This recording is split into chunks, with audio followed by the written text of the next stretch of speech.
Melissa Dawson. Thank you so much for joining us here on Food Finds on Novus TV.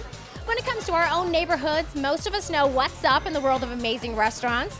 But check us into another area of Vancouver and we might as well be fish out of water. That is exactly why Richard Wolak introduced Tasting Plates to our neck of the woods. Basically, these events are designed to introduce us to new restaurants in new neighborhoods.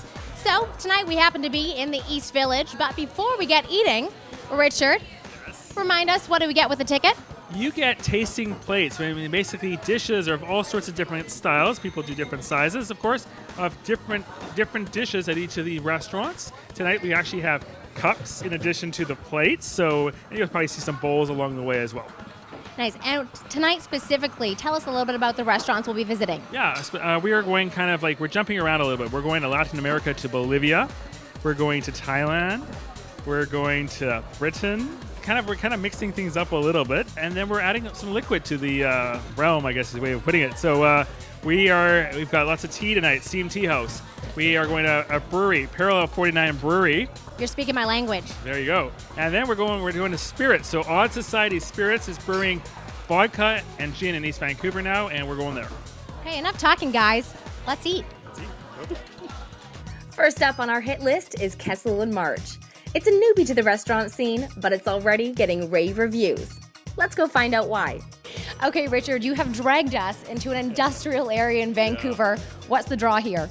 You know, Kessel March, it's a recent newcomer to this neighborhood, about 5 months old, and the owner is Tony, and he's a Michelin-trained chef, so he's worked at the best in London, England. So, you know, it's a destination restaurant, it's a beautiful restaurant, and I think people should know about it.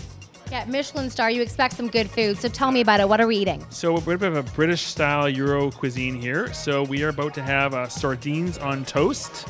We are going to have an endive with beet and apple salad, and then a parsnip puree soup.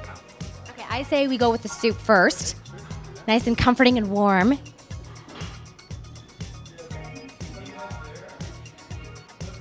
I almost had a parsnip mustache there for a second. What do you think? Very good. Yeah, very nice. Oh, nice and Yeah. comforting, hey? Okay. Now, are you brave enough to go for the sardine?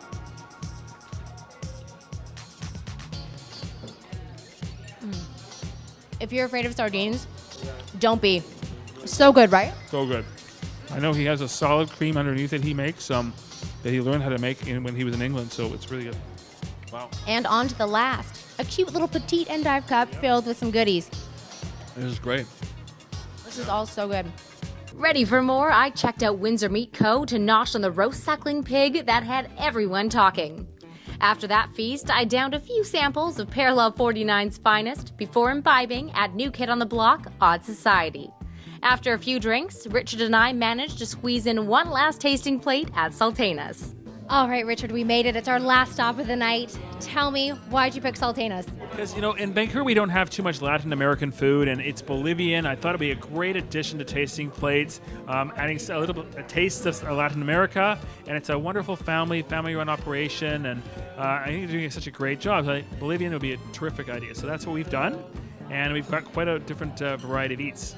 I don't know, everything looks really authentic to me, so give me a bit of a rundown. What are we eating? Yeah, we're eating a cocktail-sized Saltenas. Usually it's a bit bigger, but tonight's a little smaller, and it's more of a stew kind of inside. I've got a beef one with vegetables, that kind of thing. Then we've got a quinoa salad right here, and then for dessert we've got a alfajor, and it's dulce de leche stuffed inside a cookie with coconut on the outside. I am sold. Let's eat.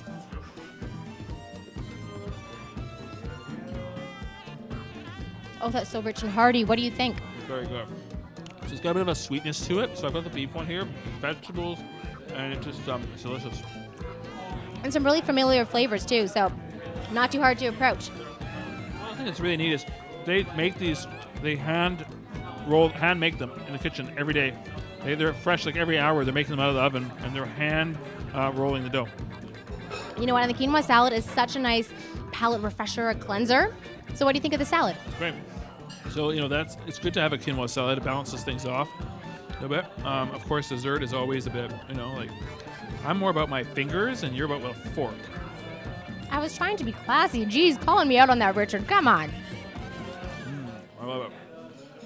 And I think dulce de leche wins, so they've done a great job with this one. I I agree, and I think you have done an amazing job with the Tasting Plates event yet again. Honestly, I had no idea there were so many gems in this neck of the woods, but you've proven it to be true once again. It's a great neighborhood, and it's always fun to explore different neighborhoods, so why not check out this one? This one's East Village. It's a great one.